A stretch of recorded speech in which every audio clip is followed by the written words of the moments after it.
Dahil best of 5 series between NIP Flash versus Homeboys. Ito, exciting ito. Aminado ako na isa ito sa mga pinaka-ina-anticipate ko na matches. Bukod sa mga, syempre, kasabilang yung mga PH teams natin. Dahil syempre napanood natin na simula pa lang, week 0 pa lang, nandito na talaga lumalaban ng Homeboys para makaabot sa puntong ito. Whereas for NIP Flash, simula pa lang ng kanilang pagsalang, wala na silang, hindi nila tayo binibigo pagdating sa mga sorpresa. So now, parang nagkaka-idea na talaga tayo, no, na etong dalawang teams na to, very interesting yung gameplay na maipapakita nila. Oh, apart from that, diba, iba din kasi talaga yung datingan nila outside of the Land of Dawn. Isa na dyan syempre si Sorn, na known for his taunting skills. Pati na rin syempre si Diablo na talaga naman ako, napopogian ako, honestly. Ayan ha, sa'yo na nanggaling ha. Pero talagang may angas, kumbaga, kapag nakita nyo rin in person itong si Diablo. And of course, ay kabilang na rin dyan ng mga kasama nating Pinoy Hades, Curtizy. Alam ko, pamilyar na pamilyar lalo sa atin si Curtizy kasi formerly ay nag-MDL din itong player na ito. Tumatak sa akin nga yung cut. Ito yun yung nagbigay daan kung bakit ang NIP Flash occasionally may unique mid lane heroes din silang ginagamit. Let's say fighter heroes na ginagamit for the mid lane na so far din ay hindi pa naman natin or hindi pa naman ipinapakita sa atin ng NIP Flash coming into MSC. So now, balik na tayo sa ating laban pero may flicker agad na burn for JPL and first blood! Grabe yung ano doon ang ganda ng wall doon ni Sorn, saktong-sakto. Although napagamit si Chibi ng retreat, was all worth it. Wiggy Shadow Kill was enough to kill him. So, grabe yung Homeboys. Ito yung known kasi yung Homeboys talaga for their very aggressive start eh. Meron silang mga parang pagkukulang pa when it comes to the mid to the late game. Pero you can't count out Homeboys pagdating sa early game. Oo naman. Kaya ngayon, kailangan kumuha ng trade ng NIP Flash. They secure the turtle for themselves kapalit nung pagkakawala ni JPL. Kasi wala na rin naman sila magiging pang engage at kaka-level 4 lang din nila ngayon lang. So, makikita natin from this point onwards, definitely, sinong mas magiging maagap in terms of yung mga rotations. Sino naman yung makakapag-set ng tempo dito sa ating laro. Kasi so far, ultimo yung pick-off na ginawa doon ni Chibi. Calculated kasi siya eh. Hindi siya sobrang aggressive lang na attempt coming from Homeboys. Kumbaga ano eh, sure kill talaga. Again, yung connection niya with the Sorn, with the wall. And at the same time, para kung mapapansin mo, mas mapapansin mo kung pwedeng maging aggressive lalo. Talaga yung Homeboys, pero ang ganda ng hila. Nagulat doon ng last Kage dahil hindi niya in-expect na may ibon nga doon. At si Sorn mapapa-flicker out. Tutumba din naman sa kamay ni Hades. And yun na yung start at pagbabawi ng NIP Flash, taking down 2 members of Homeboys. At pantay na pantay ang ating kill score up to this point.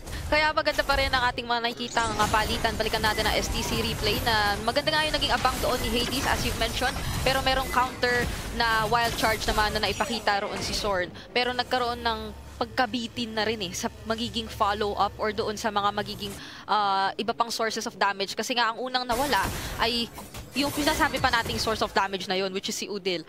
Ito namang si Chibi on the Hayabusa ay hindi naman din sobrang mai-spam pa at this point yung mga magiging skills niya lalo pa at hindi natin alam kung kaya na par or na ano na yung Ogi Shadow Kill at that moment. Pero ngayon, ito ang magiging next naman nating aabangan aside sa handcam ng ating mga players. Ganda ng handcam, no? Kitang-kita nyo kung paano sila pumindot. Kailangan pala, pag player ka, kailangan pala nagugupit ka ng kuko. Oo. Kasi kitang-kita mo yung eh. Salamat sa reminder. Hindi pwede madumi yung daliri yung kailangan talaga para hindi ka na mamali ng pindot dito. So ito na nga tayo sa ating ikalawang turtle of the game na napwesto na maigi ni Sorn yung brush kung saan dadaan ng ibang members ng NIP Flash. At parang minastan sila doon, JPL. Hindi na nga mag-a-attempt ang NIP Flash dito. Ang ganda ng pag-zone out ng Homeboys. The combination from Sorn and from Udil. Grabe, no? Mayat-maya pala nag-item check pero teka lang! Uy, naku po! Ito na naman ang sagot ng NIP Flash. Kahit sa kanila na yung neutral objective, ang gusto nila ay kill. Udil, mapapalayo ngayon. Aabot nga ba yung mga skills ng NIP? Pero makakatakas pa rin ng last Kage habang si Chibi naman ginugulo ng NIP Flash sa sarili niyang jungle. Unfortunately, ito ay isa sa mga bagay na kinakailangan mo talagang asahan as homeboys given yung nature ng composition na meron sila. Oo, meron silang Hayabusa pero more often than not, hindi naman din napapag-isa si Curtizy na nakita natin. May time, si JPL pa yun. So, naging fortunate enough ang homeboys na makakuha ng kill. Pero nasa punto na tayo na talagang nagsasama-sama gaming na rin yung kinakailangang magsama na members ng NIP Flash. And ngayon na meron silang na-isolate, tinake advantage na nga nila yun. Pero up to this point, meron pa ring trade for NIP Flash taking down the last Kage once again. Alam mo, naawa na ako sa game director natin kasi parang hindi na niya alam kung saan itatapat yung camera. May clash dun sa taas, may kill dun sa baba. So far, NIP Flash and Homeboys, yung mga cross-map play na balak na lang gawin, gumagana. So that means halos pantay na pantay talaga ang nilalabas ng dalawa nating kupunan. Gold lead, 800 lang, halos non-existent pa. Mababago yan, syempre, pag lumabas na nga yung ikahuling turtle. Pero sure, no. Parang wala lang. Okay lang. Tuloy lang. Kumakaway-kaway pa rin siya using the Grok. Hawak-hawak naman yung bato, yung pader na nilalatag niya with the Venom skin, by the way. Ang specific. Venom skin. Paborito ko yan eh, kesa yung sa robot. May dating kasi, gusto ko yung purple na color eh. Mahilig ka sa may dating. Oo. Kaya pati si Diablo ay napapatingin. Pareho tayo naisip doon. Grabe ka na. Pero dalawang naman saktong-sakto rin naman, nagkakabantayan lang, especially for the gold lane. So balik na naman tayo sa turtle kasi dito na naman natin naasahan yung mga posibilidad, yung mga pwedeng mangyari na mukhang si Sword pa nga yung next target. Ayun ang gamin. Sabi ni JPL, wag na natin hayaan ito makapag-zone out. Pero may sagot din naman si Chibi. Diablo ay tutumba. Nandun na nga yung feathered airstrike na. Pagsaka ng last Kage. Mukhang NIP Flash. Kanina hindi na nakuha yung pangalawang turtle. Mukhang sa kanila na mapupunta. Ito, pero sumasagot pa rin ng Homeboys. 3 members nandyan pa rin naman. Sepat, really zoning out. Grabe na, third turtle pa lang. Parang nagkaka-lord dance na tayo, Brigida. Oo, ang difference ay nandito yung SP laner ng Homeboys. Pero at the same time, papunta pa lang yung iba pang damage and yung setup ng Homeboys dito. Pero Chibi, siya pa ang makakasecure ng turtle. Mukhang ilalaban nila, Ingan. Oo, JPL mapapalayo doon. Pero ang ganda na pagpasok ni Sepat. Kaya naman makakuha sila ng kill onto JPL. Pero here comes Diablo. Tinapatan naman ang feathered airstrike. Etong si Sepat. And a trade after trade for these two teams. Blow after blow. Wow! Tingnan mo, 7 minutes of gameplay, pero may 12 kills na tayo at magiging 13 pa nga. Dahil si Vanix ay yung next na napatumba dito ng Homeboys. Pero when it comes to objectives, ay halos pantay rin naman. So, I would say literal, nagkakapalitan lang. Yun yung pwede mong pang-define dito sa nagiging laban. Grabe, looking at the item, Chibi's now on 501. Unang item, kinuha Sky Piercer. Grabe, sulit na sulit niya talaga yung Kaya nga, Sky Piercer. Hindi siya ma-shutdown. And nakita natin sa point na si Vanix mismo nandun lang sa tier 1 turtle sa middle lane. Pinasok na ni Chibi. Wala na sure kill na kalkulado ni Chibi yan Yun yung problema kapag ka napapag-isa ka talaga for NIP Flash. Talagang ikaw ang magiging karagdagan sa collection dito ng stacks ni Chibi on the Hayabusa. Sana nga kung stacks lang pero sana nga kung kills lang, pero nadadamay nga yung stacks nung Sky Piercer na hawak-hawak niya. And now, parang, tingnan mo, meron na namang wild charge na ginamit. Oh, pero ang ganda ng sagot ng NIP Flash doon. Curtizy, lahat ng feathered airstrike tumatama. And now, Homeboys with a counter-attack. Nakakaisa sila, si Vanix ay tutumba. Again, equal trade na naman. 1-4-1. Pero ang kagandahan dito for Homeboys, si Vanix. Yung gold laner ng NIP Flash yung nawala. Oh, feeling ko, huwag na tayo magtanungan kung sino bang nakalamang Wala na, wag na. Huwag tanggalin na natin yung sa vocabulary natin para dito sa labang ito dahil sobrang pantay halos ng mga nakikita nating palitan lagi at lagi for the past 8 minutes. O magna 9 minutes na nga pala para dito sa game number 1 pa lang, by the way, para sa mga bagong pasok dito sa ating stream. So ano pa kaya nga asahan natin kung game 1 pa lang ay ganito na agad ang mga pangyayari. Pero very interesting isipin mo na kahit sabihin natin lagi at laging nabibigyan si Sword, hindi na compromise dito yung abilidad ng Homeboys na talagang pumalag at makipagpalitan. Napakalayo naman nun, Sepat. Pero counter-attack again for NIP Flash. Vanix, Diablo, JPL nawawala na habang si Nets naman ng ating kababayan ay nagwawala na rin. 1v1 versus Hades. Nang ibabaw doon si Hades. That's a kill that they are willing to take. But Homeboys gets 4 members from NIP Flash. Nakasabi lang natin na kahit nabibigyan lagi si Sword, pero parang meron pa rin silang nagiging magandang kapalitan and shoutouts kina Wheezy at Clara na nanonood doon.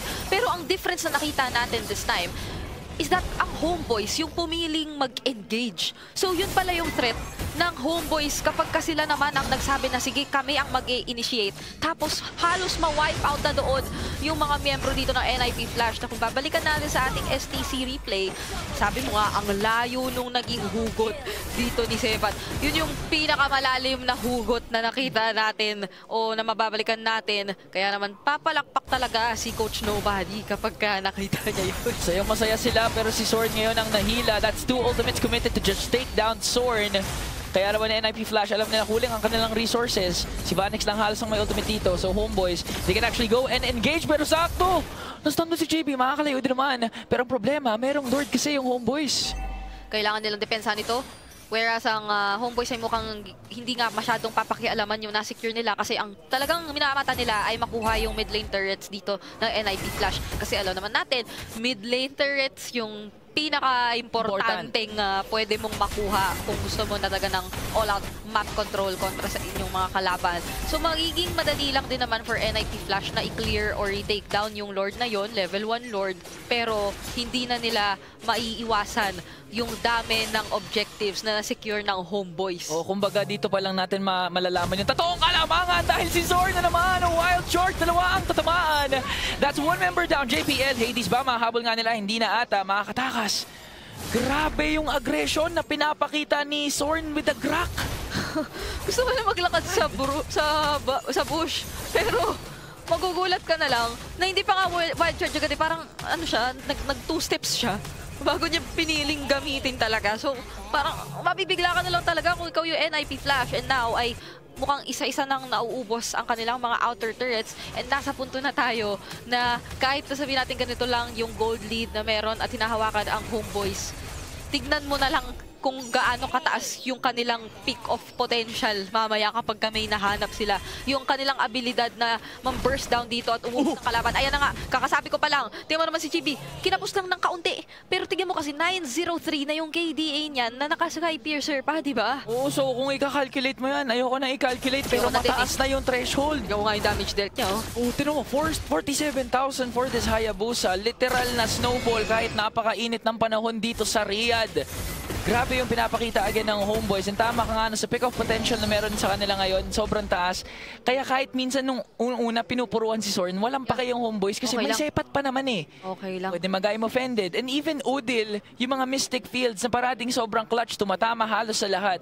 And apart from that, yung scaling kasi ng Savior, comfortable yung Homeboys ngayon kasi kahit umabot ng late game, spam lang ganyan, no? Tapos masakit. Kaya okay lang din sa nila na napipick off maya-maya si Udil nung early kasi alam naman nila na talagang mamaya-maya pa dadating yung power spike na pinag-uusapan natin, pero Sepat, mahaharap! Pinagod pa!